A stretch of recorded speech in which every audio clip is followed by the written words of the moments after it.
JRPGs are one of my favorite genres of video games. You probably couldn't tell from my channel as they really aren't featured here as most games. I seem to cover more platformers and first-person types of games. And the reason for that is because a lot of good JRPGs are sadly in the past, like the 5th and 6th generation systems, falling out of popularity when the 7th generation came about, and since then they've become really weird. I mean, this game, Scarlet Nexus, it looks like that anime style that Bandai Namco is known for. Its set pieces look cool, and the overall design is great, although the game looks rather sterile. The areas are big and open, but with very little activity going on. The voice acting, music, sound effects are really great, especially those nice crunchy sounds when your weapon connects with an enemy, really making it feel like you did some serious damage. And the combat is really good. It's full of action and the battles are fun. You use square and triangle for attacks, circle to dodge, and X to jump. Holding R1 and pressing one of the face buttons will allow you to enhance your abilities with those of your party members. Holding R2 will have you grab and throw an object. L2 is a bit contextual, either being used for grabbing really big objects to hit enemies with, or as some kind of finisher. And the combat will get more and more complex as well, but it seems to focus more on being stylish than practical, as some of the combos are hard to pull off, making some of the tutorials a pain to get past as the game forces you to do them. And I experienced this in the demo, but not so much in the actual game. It's got your standard RPG things like items and equipment that will affect your stats, and you level up and gain battle points that you can spend on a talent tree system to increase your abilities, although I find that the menu navigation is more complex than it needs to be. I don't know if it's just me, but I look at this menu with what I would assume would be common sense, only needing to slow down and then process how to navigate it, because it very much uses all 4 shoulder buttons and the D-pad for navigation. Now I'm going to move on to the story, which I do not think is very good. Not only is it really esoteric, but it doesn't help as it just drones on and on. I started falling asleep during the cutscenes and dialogue sections because there's so much talking, and there's so much technobabble that it would make Star Trek blush from hearing all of it. It gets really hard to follow as they throw all this techno jargon and abbreviations on top of having a heavy sprinkling in a bunch of Japanese names. It makes it really hard to follow because there's times where a character is mentioning something, and I wonder if that was a person or a place they were talking about. It feels like whoever wrote this was snorting a combination of cocaine and Ritalin, because it feels like they started writing and just didn't stop. They didn't write well, they just wrote a lot, and it really shows as I got 2 hours in, and I realized I was kinda done. And the nail in the coffin for me was a bond mission that's used to increase the bond you have with your party members. And this wasn't a mission, it was a cutscene. And the 2 characters were reminiscing about their past together. Once I got about a minute or 2 into it, I skipped it. I didn't want to see it. I didn't care as my patience was worn thin at that point, because I've only spent 30 minutes of actually playing the game, but 90 minutes watching it. But then I played it for another hour after that, and I just started skipping cutscenes and I got rather far, even doing a bond mission with the other playable character. And that mission was actually going out and doing something and playing the game. But at that point, I was just going through the motions of the game. I loved the combat, but I had no idea what was really going on, because I was skipping the story as it was dragging its feet. The story is just as bad as the first Xenosaga, where you watch it more than you play it. And if that's the case, just make an anime out of it, of which there is a Scarlet Nexus anime that was released a month after the game, which I may check out as hopefully it'll be a more abridged version of the game. And the story is not helped by the lazy cutscenes. Sometimes they're animated, but most of the time they're a bunch of still images of talking heads. And when some action happens, they don't really show it, making it really boring to watch.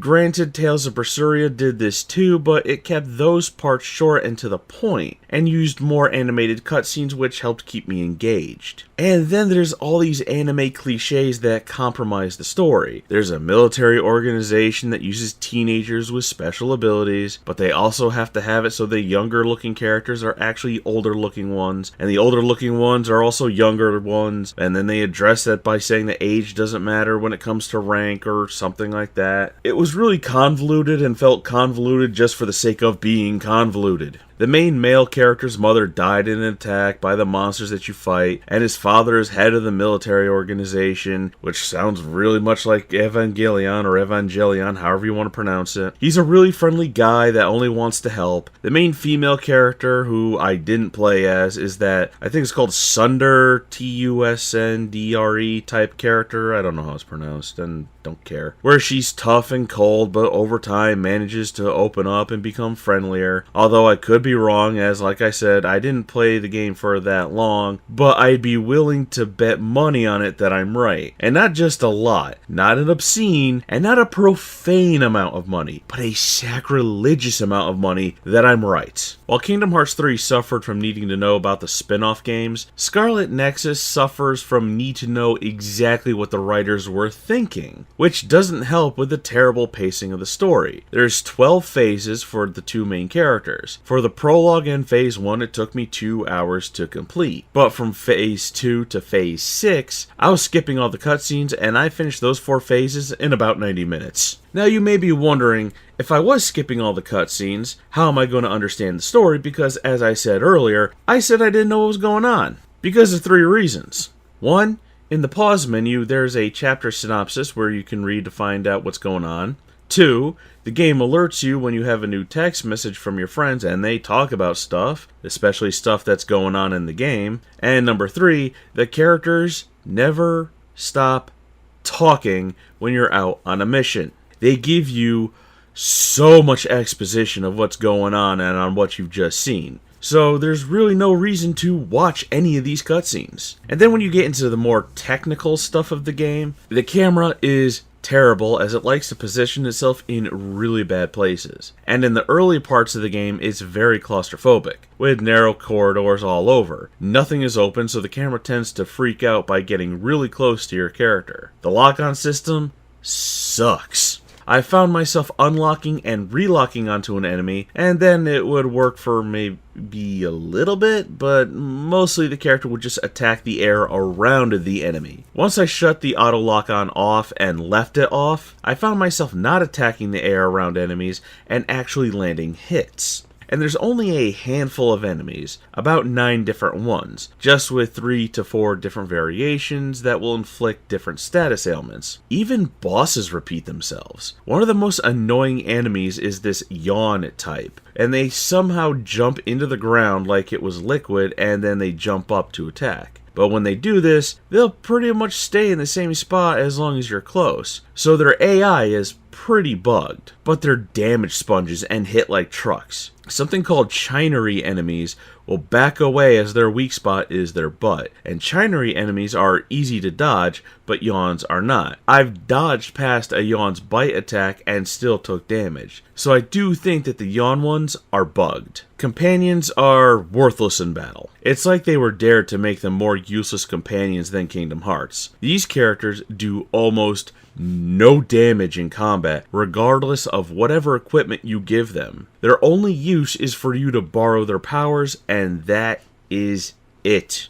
And halfway through the game is when I started paying attention to their health bars because they would soak up damage for some reason, which leads to this game being very stingy with healing items. You only get to hold a max of 10 at a time of a certain type. The game does throw a lot of weak healing items at you so you can hold on to the stronger ones for bosses, and there's plenty of save points which will heal you when you find them. But when you can buy the larger healing items, it feels like it takes far too long for you to be able to do that. And there's not much variety in the areas either, a lot of it feeling like the same areas you start at, and getting into the late game is when you notice them starting to look different. Which I suppose makes sense because it does take place in a rather small area. I was really hoping that I would like this game. The game would do a lot better if it showed, not told, the players things. There's so much talking, so much reading. This would have been better as one of those visual novels with how much dialogue there is. The cutscenes were making me fall asleep, the banter between the characters while playing the game was making me fall asleep, and all the reading was making me fall asleep. And the thing is, it's not even good dialogue. It's full of esoteric nonsense and Star Trek-esque technobabble. Is it a bad game? Not at all. Is it worth $60? I don't think so.